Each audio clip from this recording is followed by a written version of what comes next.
పాకిస్తాన్లో ముఖ్యంగా పెహల్గాంలో దాడులు జరిగిన తరువాత పరిస్థితులు మరింత దయనీయంగా దారుణంగా మారిపోయాయి. నిజానికి మాట్లాడాలంటే అక్కడ పరిస్థితి ఎలా తయారైపోయిందంటే అడుక్కు తినే పరిస్థితి. ఎగ్జాక్ట్లీ. ఎందుకంటే చాలా ధైర్యంగా మారిపోయింది అక్కడ ప్రజల పరిస్థితి కూడా. వాళ్ళ జీవన ప్రమాణాలు మరింతగా మందగించాయి.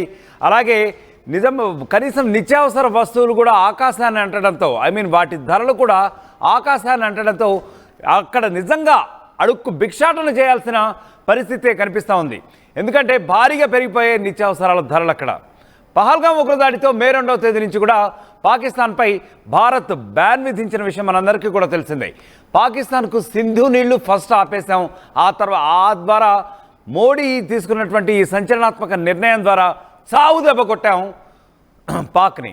ఆ తర్వాత భారత్ పోర్టుల్లో పాకిస్తాన్ నౌకలను కూడా నిషేధం విధించాం. ఈ దెబ్బతో ఏమైంది?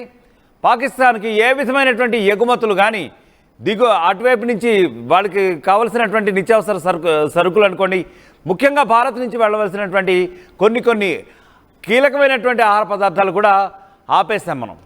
ఆ తర్వాత పాకిస్తాన్ ఎగుమతులు దిగుమతులపై ఇది తీవ్ర ప్రభావం చూపింది పహల్గాం దాడి అని చెప్పి కేవలం మనం కాదు, అక్కడి పత్రికలే దుమ్మెత్తిపోస్తున్నాయి. అక్కడి ప్రభుత్వాల తీరుపైన, ఇంకా పాకిస్తాన్ సైన్యం తీరుపైన, వాళ్ళ యొక్క వివిధ రకాలైనటువంటి తీవ్రవాద ఆలోచనలపైన కూడా అక్కడి ప్రజలే మొహాన ఉమ్మేసే పరిస్థితి అయితే వచ్చింది. కరెక్ట్గా ఆ విజువల్స్ మనం చూసినాం యాక్చువల్గా. ఎందుకంటే అక్కడ ప్రజాప్రతినిధులు కానివ్వండి, అక్కడ పత్రికలు కానివ్వండి, వీళ్ళే దుమ్మెత్తిపోసే పరిస్థితి అయితే వస్తుంది. అఫ్కోర్స్ పహల్గాం దాడి జరిగి దాదాపు 2 నెలల పైనే అవుతోంది. ఆ తర్వాత వెళ్ళి మోడీతో చెప్పుకోండి అన్నారు. చెప్పాం, ఏమైందో చూశారుగా. దెబ్బకి operation Sindoor is just a trial అని చెప్పాం. దెబ్బకి తోక ముడిచి పారిపోయారు.